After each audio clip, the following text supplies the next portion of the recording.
title this morning is Sunday Isn't Enough. The inspiration comes from Paul, and this is from 1 Corinthians.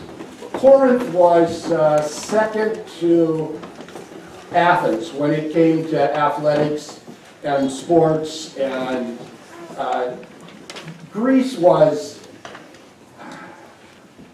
they were just taken with the human body, with the human form. And it's where the Olympics comes from. And so they loved to race, they loved track and field, they loved wrestling and boxing and those competitions, yeah. Athens and Sparta, nation states competing, and Paul picks up on this, and Paul uses this to bring a gospel message. So from 1 Corinthians, the 9th chapter, beginning with the 24th verse, Paul writes, "In a race everyone runs, but only one person gets first prize. So run your race to win. To win the contest, you must deny yourselves many things that would keep you from doing your best. An athlete goes to all this trouble just to win a blue ribbon or a silver cup. But we do it for a heavenly reward that never disappears. So I run straight to the goal with purpose in every step. I fight to win. I'm not just shadow boxing or playing around. Like an athlete, I punish my body, treating it roughly, training it to do what it should, not what it wants to.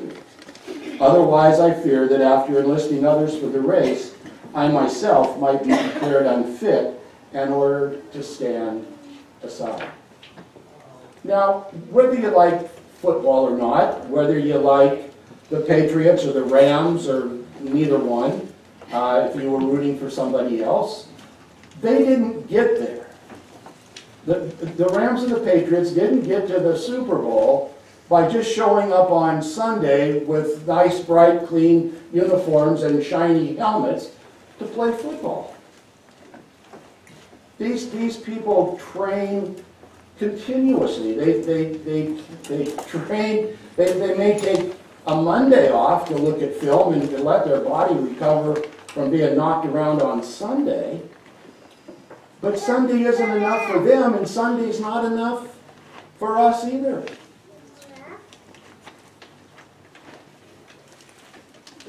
Being with you guys for 20 years, if all I've done is come down here on Sunday and brought you a message and, you know, would teach a Bible study on Tuesday and go to the minister's lunch or those kinds of things on Wednesday and then go home, it wouldn't have been enough. A lot of the things that I've tried to share and encourage you guys to do over the last 3 days at the hospital, I haven't done any of them. But I thought about it, and I knew that you were praying for Barb. And I didn't just get that from Sunday morning. Sunday wasn't enough. It comes from knowing you and for having you know me, and for sharing times at the doctor and sharing times at the hospital and going through those things together. And knowing that we can lean on each other when we have to. In my pastoral prayer, I always ask God to bless the people that are standing by in the emergency room, and quite frankly, throughout the hospital. On Wednesday, Barb got up, had a bowl of cereal for breakfast. About 10 minutes later, just doubled over in pain, and I probably should have called an ambulance, but I got her out to the car, took off. We don't live very far from St. Luke's Meridian, and it didn't take me long to get there, and I told the lady that got started a little late in the intersection at Executive and Cloverdale an apology for whipping around her in the intersection. But I got Barb and got her into the emergency room, and a security guard came out with a wheelchair, said, "Park your car, I'll take care of her." By the time I got the car parked, they were wheeling her into the emergency room. I mean, that fast in triage. Now, is God in this? We're in the emergency room, and they're trying to get the pain under control. And we've got an emergency room doctor that came in and said, I don't know exactly what's going on, but I'm going to order a CT scan, and we'll maybe have to find a surgeon. We just don't know. So Barb needed to use the restroom, and she was able, after the medication, to get there. And of course, I went with her. And there was a patient in there, so she had to wait, and she was trying to hold on to a tray, and she couldn't do it. She just sort of collapsed on the floor. There's a guy in a white coat, obviously a doctor, that's on the phone across from us, behind the counter. He said, "Do I need to come around? Does she need help?"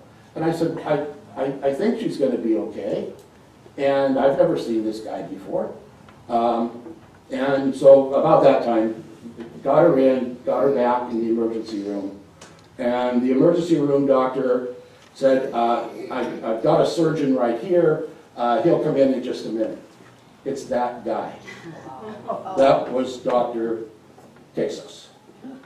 He orders a CT scan immediately. They admit her into the hospital. They're looking for an intestinal blockage. That's what they're looking for. And so they get her in, and they said, okay, we need to do what they call an NG tube. It's a nasal gastral tube that runs from your nose into your stomach. Yeah, and they work. They said it's either it will flush her system and the blockage will go with it, or it'll tell us that the blockage is such that it can't, and we may have to do surgery. So he had set it up for a 24-hour, from the time they inserted the dye into the tube, 24 hours before they would do some more x-rays and then decide if she needed surgery.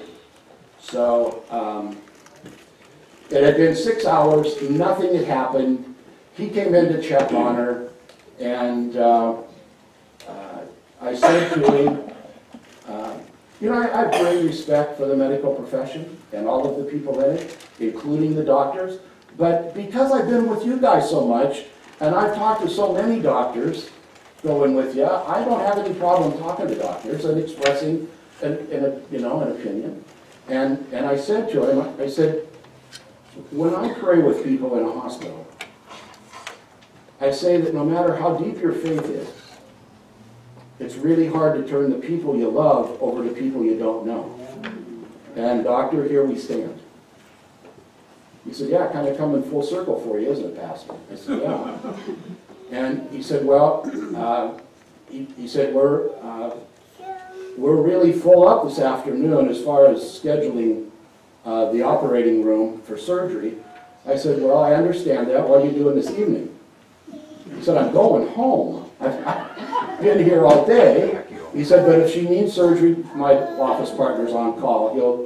He'll do it. And then he said, Barb, I just need to touch your abdomen. No stethoscope, no, just his hand on her stomach. And he started to move his hands, and he hit one place, and Barb about came off the table. And he said, give me a few minutes. And he left with a couple of physician assistants. And about 5 minutes later, the nurse came in and said, he's ordered transportation to the operating room. You can go with her, and I'll get your sons together, and they'll meet you in pre-op. And he decided to do the surgery right there. And so he comes out. I don't know how much of this to tell you. It'll still be okay.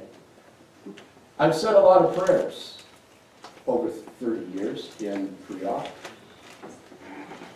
I don't remember that I cried through one. I don't remember my wife being the one on the table. I realize what it's like to be on the other side of that table, you guys. And it's awful. It's awful. It's just no place. It's just no place to be. It really is hard.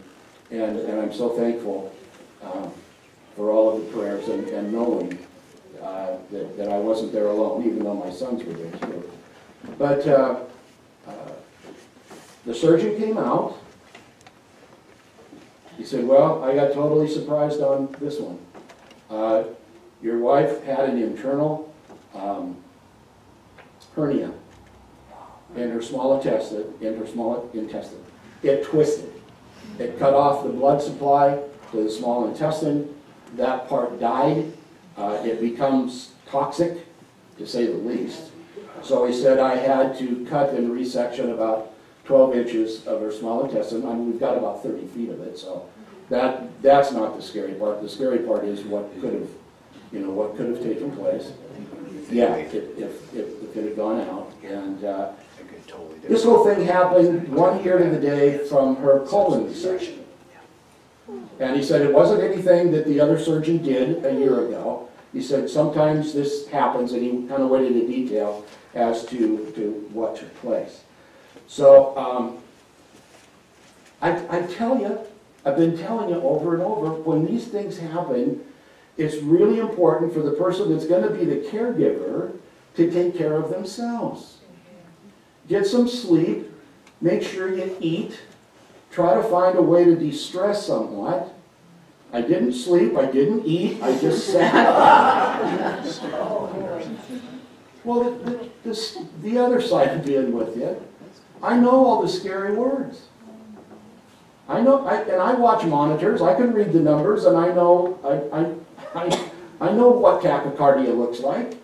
And I know when they talk about an elevated white count, what that can mean, and all of those other things. So I slept in a recliner the first night, about 3 hours, and about 4 hours the second night, and this, all of the staff have been terrific. The nurses have been just, what a ministry. I mean, it's more than a job for them, and you can tell that, all of them.